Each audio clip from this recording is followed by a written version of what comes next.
On the latest episode of Real Time with Bill Maher, he gave his take on the difference between Republicans and Democrats. Take a look. Politics in this country is binary. You have to wear everything anyone on your side does. Republicans are the party of don't wear masks, kids in cages, lock her up, and Democrats are the party of every hypersensitive social justice warrior, woke story in the news. She's probably been put in there because, according to Donald Trump, she's a 10. You know that's what it is. Get ready for a fiery political showdown as Bill Maher dives headfirst into the stark contrast between Republicans and Democrats in today's hyper-polarized world. It feels like sticking with your side now means embracing every single stance, every catchphrase without any questions asked. On one hand, you've got Republicans with their no masks, lock her up rhetoric. On the other, Democrats are often painted as the champions of every overblown, emotionally charged social justice headline dominating the news cycle.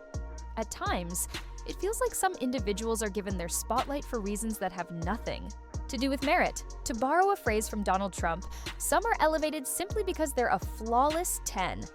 And honestly, I wouldn't mind a few of Whoopi Goldberg's sharp jabs aimed at me. She's got a knack for dropping absurdities, and sometimes her timing is spot on. Now, imagine this. Just last week, Joy Behar found herself in the crosshairs of Bill Maher's relentless roast, setting the internet ablaze. Maher's scathing takedown of Behar was met with cheers from those who believed it was long overdue.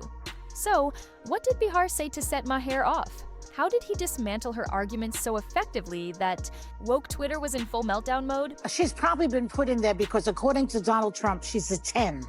You know that's what it is. I want to be clear, though. It's not her first job. It was her first press briefing. She worked in the previous Trump administration. We've got all the juicy details, every blistering retort, and the kind of verbal blow-by-blow that'll make your snack time even more entertaining.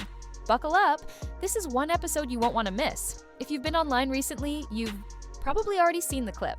So let's skip the full play-by-play. In short, Behar took a swipe at Caroline Leavitt's intelligence. Because, let's face it, that's just the way the View panel operates. According to Behar, Leavitt only landed her new role as Trump's press secretary because she's a size 10, as if dress measurements are the new standard for qualifications. The irony here is rich. Behar herself has spent years dishing out questionable opinions and bizarre takes without anyone ever demanding her credentials. And even when co-host Alyssa Farah Griffin reminded Behar of Leavitt's actual qualifications and experience, Behar— But isn't it interesting that it's called, I don't think they meant this when Barbara Walters invented it a long time ago, but it's The View. Well, that's the problem in America. But There is one view, right, and one that's clearly true opinion, and everybody else can go sit in the corner. Behar conveniently tuned it all out. Naturally, this set Bill Maher off, prompting one of his signature brutal responses. Say what you want about Maher, but one thing's undeniable. He doesn't pull punches. He calls it exactly as he sees it. And this time was no different. According to him, The View suffers from the very problem its name suggests. It's not a space for diverse perspectives, but rather a singular narrative that refuses to entertain alternative viewpoints. Any disagreement is dismissed as irrelevant, absurd, or downright offensive. And unsurprisingly, Joy Behar leads the charge in shutting down anything that doesn't align with her ideology. Even within The View's self-reinforcing echo Politics in this country is binary. You have to wear everything anyone on your side does. Republicans are the party of don't wear masks, kids in cages, lock her up, and Democrats are the party of every hypersensitive social justice warrior, woke story in the news.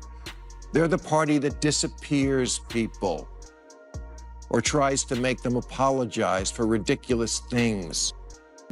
She refuses to tolerate Alyssa Farah Griffin simply for offering a different take on Caroline Leavitt's appointment. In Joy's world, disagreement isn't just a difference of opinion, it's practically sacrilegious. But Maher didn't stop there. He shifted his focus to the entire Democratic Party, and honestly, he nailed it. Had the Democrats been the ones to appoint Caroline Leavitt, Behar would be front and center, showering her with praise, calling her brilliant, poised, and eloquent. She'd likely deliver an over-the-top tribute about how Leavitt represents the future of America.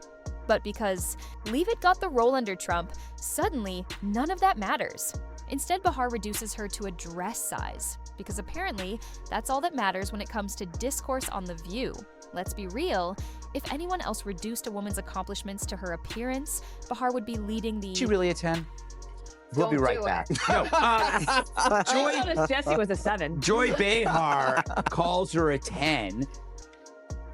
I mean, how dare she objectify a woman with a rating system, but it's such a typical thing from a 1.5. Check out.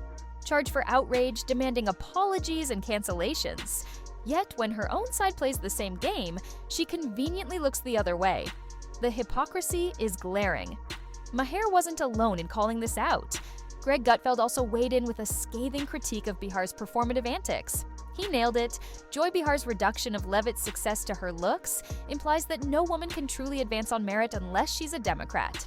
And let's be honest, if someone had made the same comment about a woman on the left, Behar would have exploded with outrage. Empowering feminist Joy herself, everyone. And this is why, of course, she's on The View and not working for the most powerful man in the world, because Caroline would wipe the floor with you bitter banshees any day. And here's where it gets even more ridiculous. The same DEI, diversity, equity, and inclusion advocates who claim to prioritize diversity and competence suddenly fall silent when their own side reduces a woman to her appearance.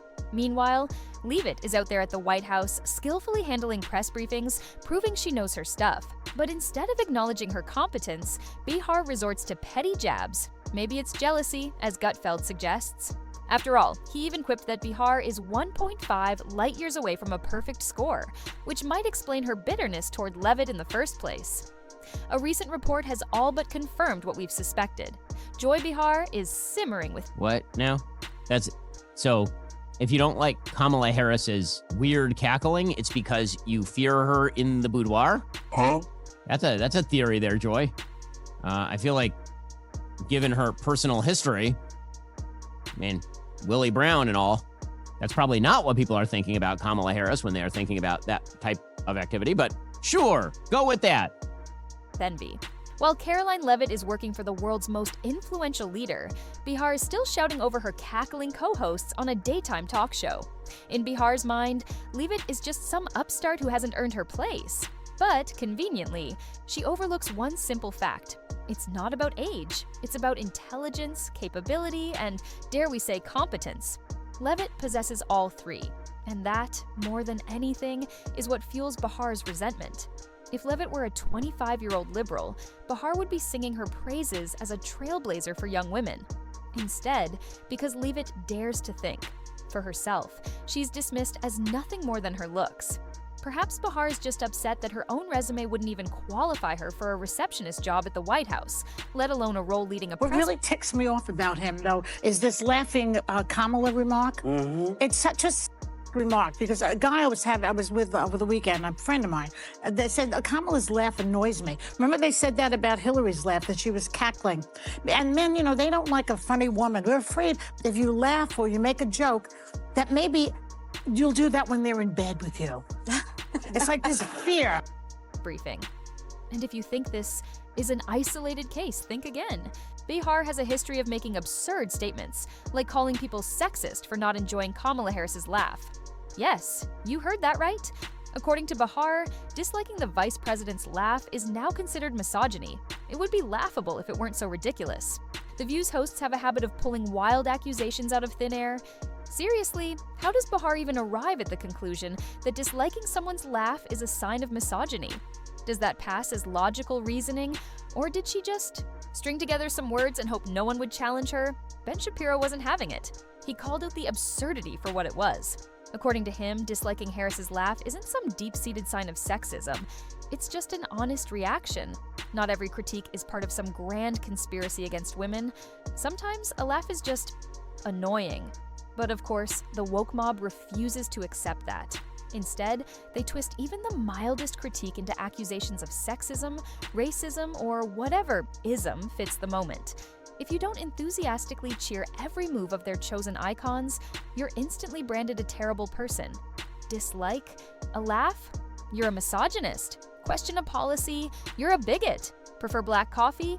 Someone, somewhere, will find a way to label you a white supremacist, and that's the real game here, slapping politically correct labels on every dissenting remark, no matter how trivial, to shut down debate and push an agenda. After all, if they had to actually defend their ideas in a real discussion, the whole thing would fall apart quickly. At last, someone has put Joy Behar in her place.